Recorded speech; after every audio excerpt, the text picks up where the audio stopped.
বাঙালি মানেই খাবার রসিক। তো আমরা বাঙালি, অবশ্যই আমরা খাবারের প্রতি একটু আসক্ত বেশি হব। তো আজকে নিয়ে এলাম নতুন এক ধরনের পিঠা, সেটা হচ্ছে কদমপুলি পিঠা। তো কদমপুলি পিঠাটা দেখতে যেমন সুন্দর, খেতেও উফ বলার মতো না। আপনারাও সুন্দর মতো এইভাবে আমি যেভাবে বানিয়ে দেখাবো সেভাবে আপনারাও বানিয়ে নিন। তো আমি 1 কাপ চাল ভিজিয়ে রেখেছিলাম প্রায় আধা ঘন্টা। তো চালগুলো ভিজিয়ে রাখবো। এরপরে আরেক পাশে হচ্ছে আপনার কাঠবাদাম, কতগুলো কাঠবাদাম থেতো করে নেব, মোটামুটি গুঁড়া করে নেব। গুঁড়া করে নিয়ে এরপরে হচ্ছে একটা প্যান গরম করতে দেব। প্যানের মধ্যে দিয়ে দেব 1 কাপ নারিকেল গুঁড়া, দিয়ে দেব 2টা এলাচ, এরপর দিয়ে দেব হচ্ছে আপনার শিরা। এটা হচ্ছে মানে আমাদের গ্রামের মানুষ এটাকে চৌরসও বলে থাকে। এখন আপনাদের ওখানে কি বলে আপনারা কমেন্টে জানিয়ে দিবেন। তো আপনার গুড়ের শিরাটা দিয়ে একটু ভালোভাবে ভেজে নিলাম। এরপর বাদামের কুচিগুলো দিয়ে দেব, সবগুলো ভালোভাবে মিশিয়ে রেখে দেব। এরপর আরেকটা প্যানের মধ্যে 2 কাপ পানি দিয়ে দেব। পানিটা বলক চলে আসার পর দিয়ে দেব হাফ চামচের মতো লবণ। এরপর 2 কাপ চালের গুঁড়া দিয়ে ভালোভাবে নাড়ব। দেখবো আপনার একটু দেখে নেবেন যদি কিনা এটা মোটামুটি আপনার পানি যদি কম হয়ে যায় তাহলে আবার একটু পানি দিয়ে দেবেন, কারণ আমার পানিটা কম হয়ে গেছিলো, আমি আরেকটু পানি দিয়ে দিয়েছি। তো 5 মিনিট ঢেকে রাখবো। 5 মিনিট ঢেকে রাখার পর এটা মোটামুটি সিদ্ধ হয়ে গেছে। এটা নামিয়ে নিয়ে দেন এটাকে ভালোভাবে আপনার হাত ভিজিয়ে নেবেন, কারণ হাত ভিজিয়ে নিলে এটা সুন্দরভাবে মতো যায়। আর গরম তো, গরমের কারণে আপনার একটু হাত ভিজিয়ে এটা নিলে আপনার জন্য সুবিধা হবে। তো আমি এটা ভালোভাবে মতে নিই। এ ফাঁকে আপনারা একটু লাইক, কমেন্ট অ্যান্ড শেয়ার করে দিবেন।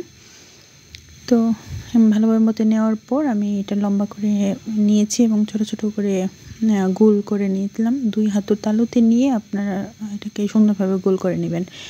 এরপর এটাকে 2 আঙ্গুলে চাপ দিয়ে একটু লম্বা করে রুটি বানানোর আগে যে আপনারা এটা করেন, ডোটা বানান, সেম ওইটার মাঝখানে একটুখানি পুর দিয়ে দেব। এরপর এটাকে সুন্দরভাবে আবার আটকে দেব।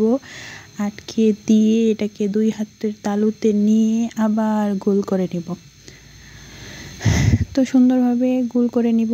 নেওয়ার পর এর আগে যে আমি চাল ভিজিয়ে রেখেছিলাম 1 কাপ, সেই চালের মধ্যে এটাকে কোট করে নেব। ভালোভাবে চেপে চেপে কোট করে নিব, কারণ এইটাই হচ্ছে আপনার যখন ভাপে দিব তখন এটাই আপনার কদম ফুলের যে উপরের কলিগুলো সেগুলো হয়ে যাবে। সো এটা সুন্দরভাবে আপনি কোট করে নেবেন। এরপরে এভাবে সেম প্রসেসে সবগুলাকে বানিয়ে নিব। তো ভালোভাবে গোল করে নেবেন। আর অবশ্যই সবাই লাইক কমেন্ট করে আসছেন, তো দয়া করে না করলে করে আসেন। আর আমি এই পাশে সবগুলো বানিয়ে ফেলি। ওকে, ঠিক আছে, সবগুলোই তো বানিয়ে ফেলছি। এখন সবগুলোকে ভাপে দিব।